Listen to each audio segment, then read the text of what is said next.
Special report का वक्त है। नमस्कार, मैं रविंद्र सिंह आपके साथ। इजराइल ने हमास के मिलिट्री विंग के टॉप कमांडर मोहम्मद दाइफ को भी मौत के घाट उतार दिया है। दाइफ के बाद नेतन्याहू की हिट लिस्ट में टॉप पर अब कौन आ गया है, स्पेशल रिपोर्ट में आइए वही दिखाते हैं आपको।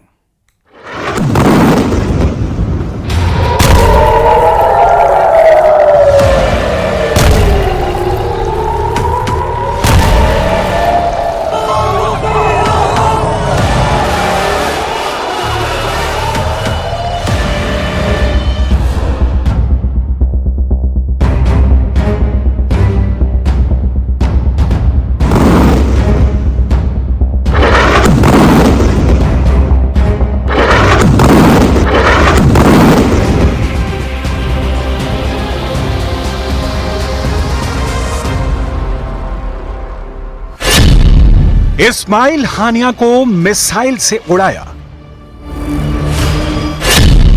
मोहम्मद दाइफ को रॉकेट से दफनाया,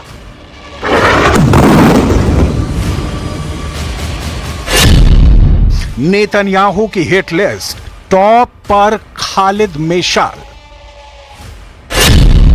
हमास में आंसू बहाने वाला भी नहीं छोड़ेंगे नेतन्याहू।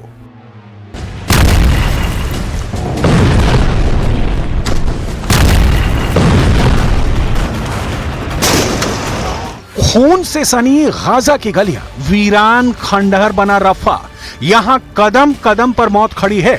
इजराइल के दुश्मन जहां भी हैं वहां उनकी कब्र खुद रही है। वो फिर चाहे ईरान हो, लेबनान हो, यमन हो या खाड़ी का कोई मुल्क, इजराइल के दुश्मन कहीं सलामत नहीं। इजराइल पहले दुश्मन को मारता है, दुश्मन की मौत की तस्दीक करता है और फिर पूरी दुनिया को दुश्मन के खात्मे की इत्तला देता है। हमास की मिलिट्री विंग के कमांडर के सफाए के 19 दिन बाद इजराइल ने गाजा का लादेन कहे जाने वाले मोहम्मद दाइफ की मौत की पुष्टि कर दी। यानी 2 दिन के भीतर इजराइल ने हमास के 2 बड़े और खूंखार लीडरों का सफाया कर डाला है। इजराइल के लिए मोहम्मद दाइफ की मौत इस्माइल हानिया से भी ज्यादा मायने रखती है। मायने इसलिए क्योंकि मोहम्मद दाइफ 7 बार पहले भी मौत को चकमा दे चुका है। इसलिए इजराइल ने उसके मौत के कई दिनों तक तफ्तीश की, हर एक बात की जांच की। आखिर में दाइफ के द एंड को कंफर्म किया गया, लेकिन जैसी मौत उसे दी गई वो हमास के होश उड़ाने वाली है। 13 जुलाई के खौफनाक हमले की डिटेल देखिए। तारीख 13 जुलाई 2024, जगह खान यूनुस, गाजा। खान यूनुस के अल मवासी शरणार्थी शिविर के करीब इजरायली फोर्स ने ऑपरेशन शुरू किया था। जमीन पर सेना की पलटन बारूद बरसा रही थी तो आसमान से रॉकेट की बौछार की जा रही थी। आईडीएफ के ऑपरेशन में 90 से ज्यादा लोग ढेर हो गए। बमबारी से कई मकान खंडहर बन गए। यह हमला हमास के मिलिट्री चीफ और उसके सहयोगी रफा सलमा को निशाना बनाकर किया गया था, लेकिन आईडीएफ को अंदाजा भी नहीं था कि खान यूनुस में उनका टारगेट नंबर 1 मिल जाएगा। इजराइल का मोस्ट वांटेड मोहम्मद दाइफ जिस जगह अड्डा जमाकर बैठा था, उस पूरी इमारत को रॉकेट धमाके से उड़ा दिया गया। 13 जुलाई को इजराइल ने खान यूनुस के अल मवासी में जंगी जेट से एयर स्ट्राइक की थी। मोहम्मद दाइफ को मारने के लिए 2000 किलोग्राम के 8 बमों से हमला किया गया, जिसके धमाके से अल मवासी के कई मकान जमींदोज हो गए। हालांकि दाइफ मरा या नहीं यह कंफर्म नहीं हो रहा था। 13 जुलाई को इजराइल के हमले को हमास ने नागरिकों का नरसंहार करार दिया, लेकिन दाइफ की मौत की बात पचा गया। जबकि इजराइल ने दावा किया कि दाइफ की मौत की जानकारी सबसे पहले हमास और हिजबुल्लाह को लगी थी। लेकिन लड़ाकों का हौसला न टूटे, इसलिए टॉप कमांडर की मौत को राज बनाए रखा गया। एक आंख वाले दाइफ का रुतबा क्या था, इसे इजराइल में उसे दिए गए नाम से समझा जा सकता है। इजराइल में Mohammed Deif, the man of death, the fighter with 9 lives के नाम से कुख्यात था। 7 अक्टूबर 2023 को इजराइल पर हुए सबसे भीषण हमले का मास्टरमाइंड दाइफ ही बताया जाता है। दाइफ का आतंक इजराइल में इस कदर इसलिए था क्योंकि वो हमास के टेरर टनल रणनीति का भी मुखिया था, जबकि मोहम्मद दाइफ व्हील चेयर पर रहते हुए सारे ऑपरेशन अंजाम दे रहा था। क्योंकि हमास लड़ाकों के इस सरगना की एक आंख नहीं, बायां हाथ नहीं, दाहिना हाथ नहीं, दोनों पैर नहीं, गाजा की सुरंगों में रहता था, व्हील चेयर से चलता था।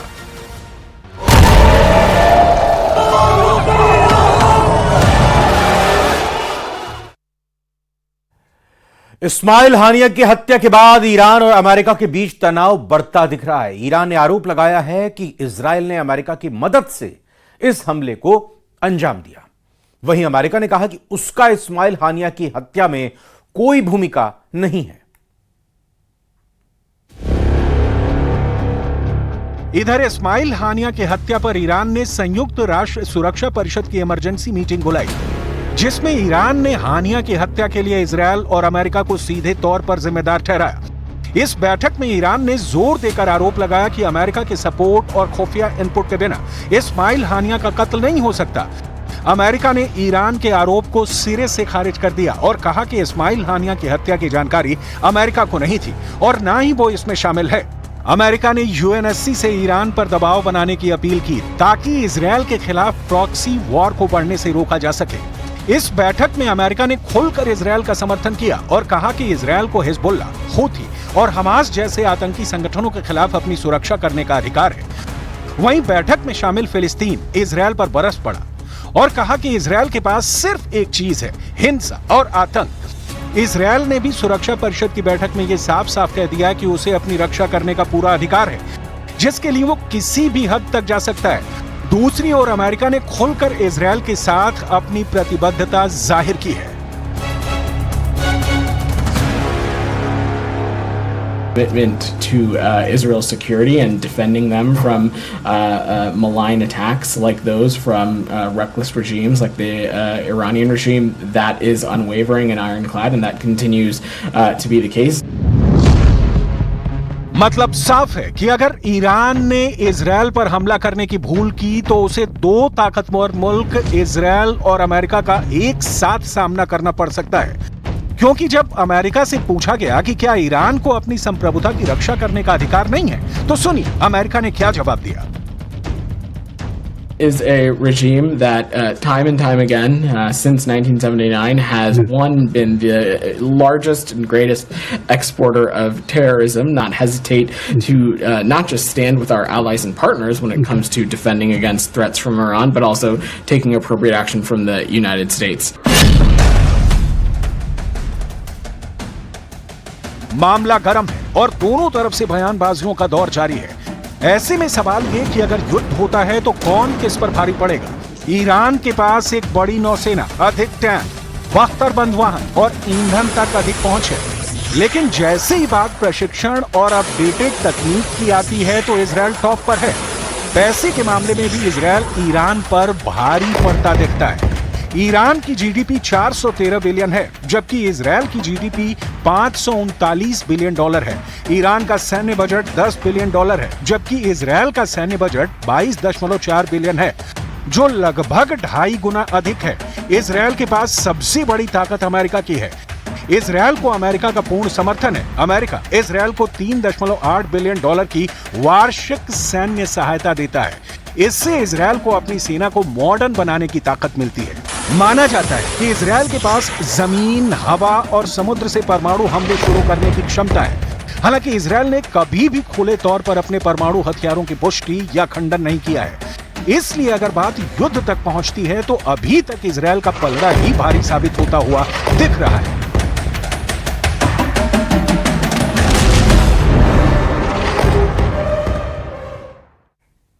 महाराष्ट्र के सतारा में मेडिकल की एक छात्रा की चौथी मंजिल से फेंककर हत्या कर दी गई। इस हत्याकांड का आरोपी उसी के बॉयफ्रेंड को गिरफ्तार भी किया गया है। आरोप है कि किसी और से अफेयर के शक में बॉयफ्रेंड ने मेडिकल छात्रा की छत से फेंककर हत्या कर दी। इस रिपोर्ट में आपको दिखाते हैं।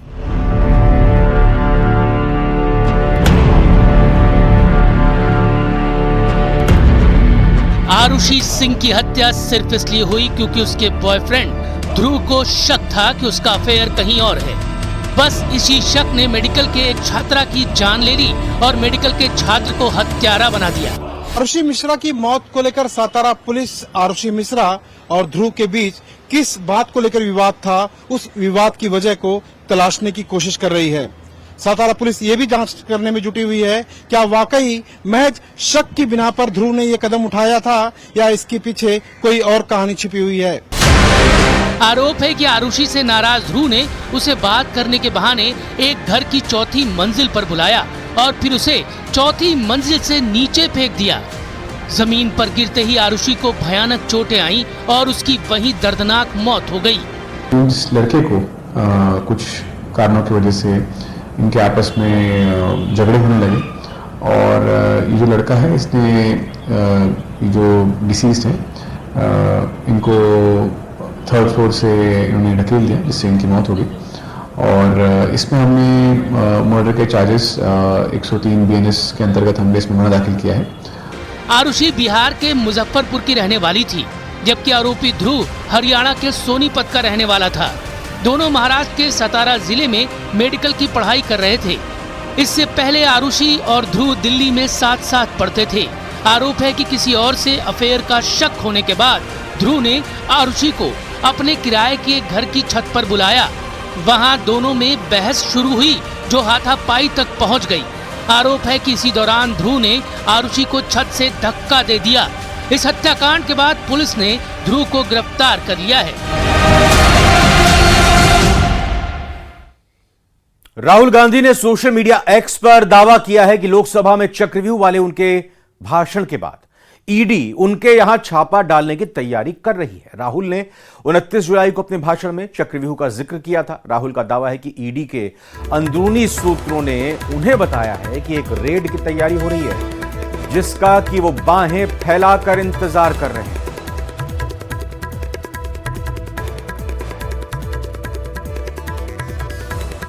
और राहुल गांधी के आरोपों पर केंद्रीय मंत्री गिरिराज सिंह और शिवराज सिंह चौहान ने पलटवार किया।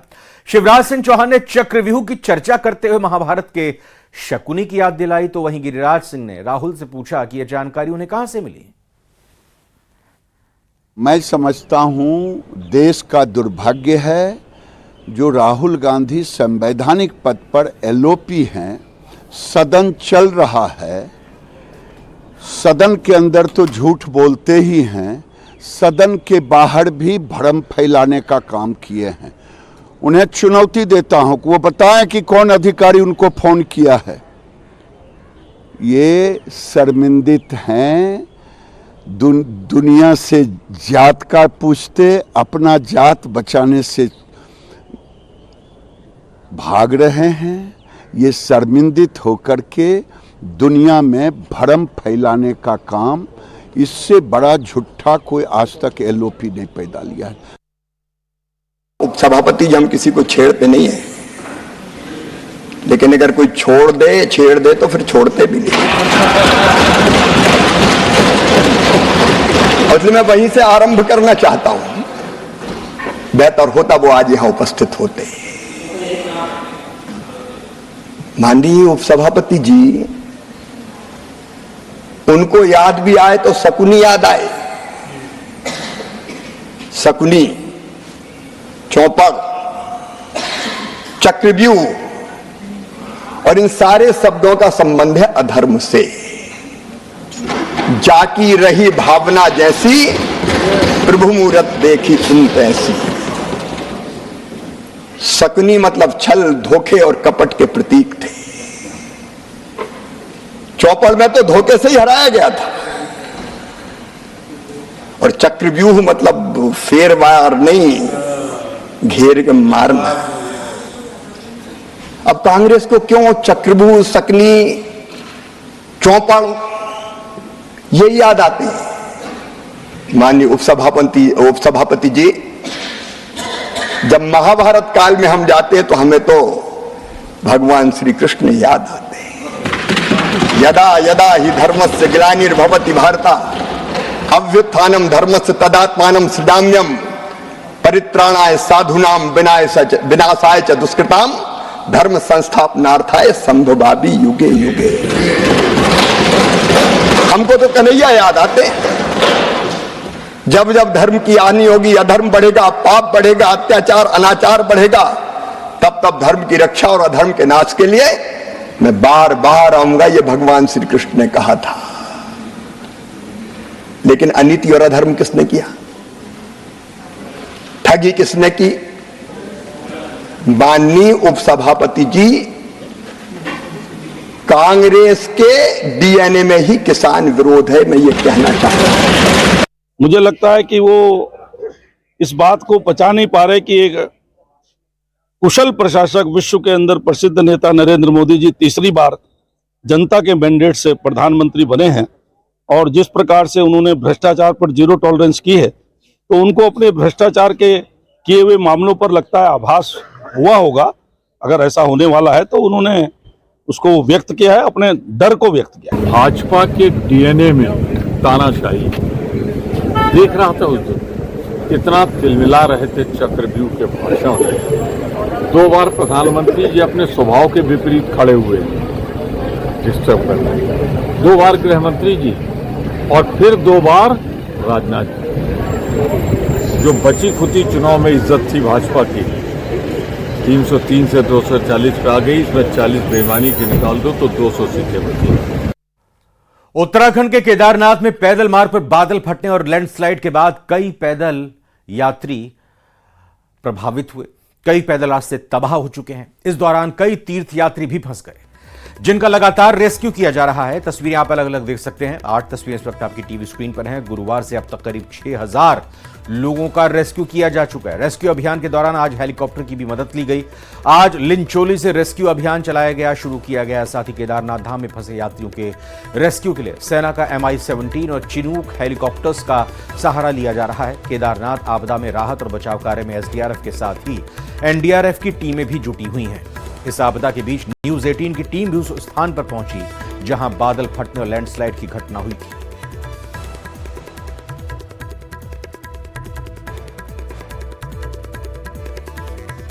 पहाड़ों पर भारी बारिश से हालात बिगड़ गए। हिमाचल प्रदेश के कई जिलों में नदियां उफान पर हैं, तो बादल फटने से कई लोगों के लापता होने की भी खबर आई है। इस रिपोर्ट में आइए देखते हैं।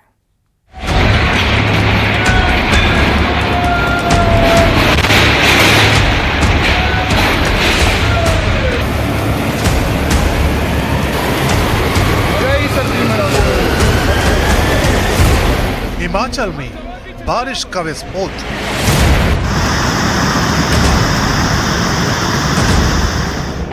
कुल्लू में फटा बादल बम, मंडी में तबाही,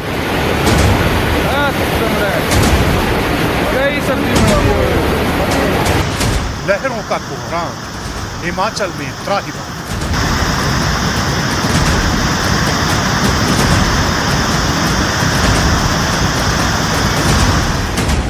आसमानी तबाही पहाड़ पर फिरा,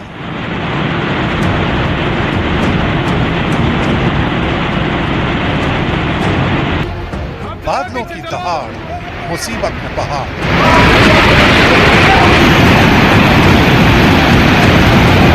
कुदरत के शक्ति प्रदर्शन की ये वो तस्वीरें हैं जिन्हें देखकर हर किसी का दिल दहल उठे।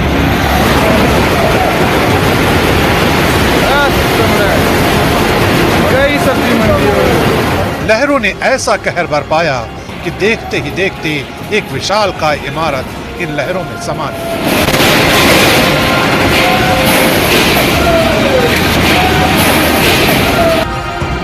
ये मणिकर्ण की तस्वीरें, जहां रोंगटे खड़े कर देने वाला ये वीडियो रिकॉर्ड किया गया है।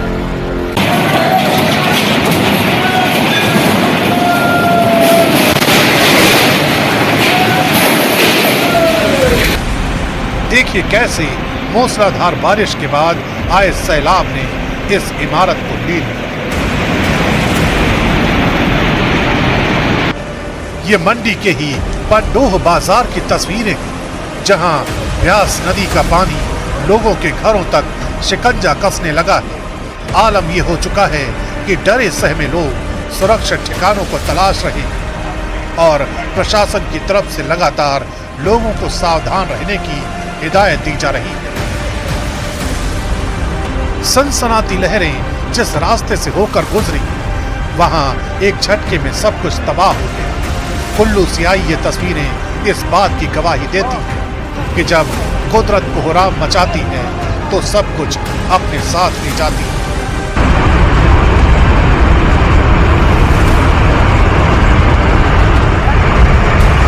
दावा किया जा रहा है कि इस सैलाब की जद में आकर कई लोग अपनी जान गंवा चुके हैं, जबकि कई घर पूरी तरह से तबाह हो चुके हैं। सभी लोगों से निवेदन है, मलाना डैम फट चुका है, कृपया नदी नालों से दूर जाएं। मलाना के इस हाइड्रो प्रोजेक्ट को ही देख लीजिए, जिसे रिवर बेड के रास्ते पर बनाया गया, लेकिन अब ये हाइड्रो प्रोजेक्ट कुदरत की पावर के आगे सरेंडर कर चुका है। खबर है कि पहले बादल फटा और फिर डैम की दीवारें जवाब दे गई, जिसका असर ये हुआ कि पल भर में सब कुछ सैलाब की लहरों में समा गया। बागी पुल से आई ये तस्वीरें भी देख लीजिए, जहां प्रकृति ने ऐसा प्रहार किया कि दर्जनों गाड़ियां और घर अचानक आए बाढ़ की भेंट चढ़ गए।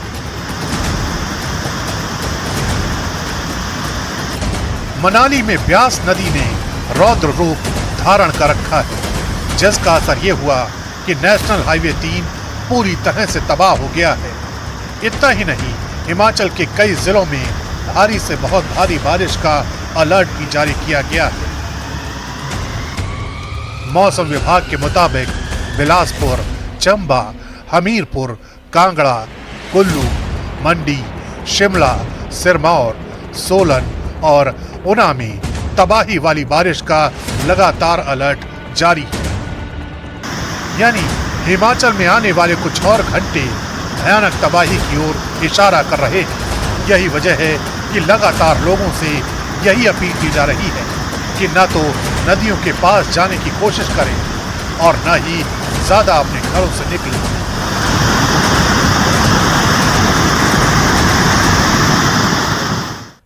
स्पेशल रिपोर्ट में फिलहाल इतना ही। आगे देखिए म्हारो राजस्थान।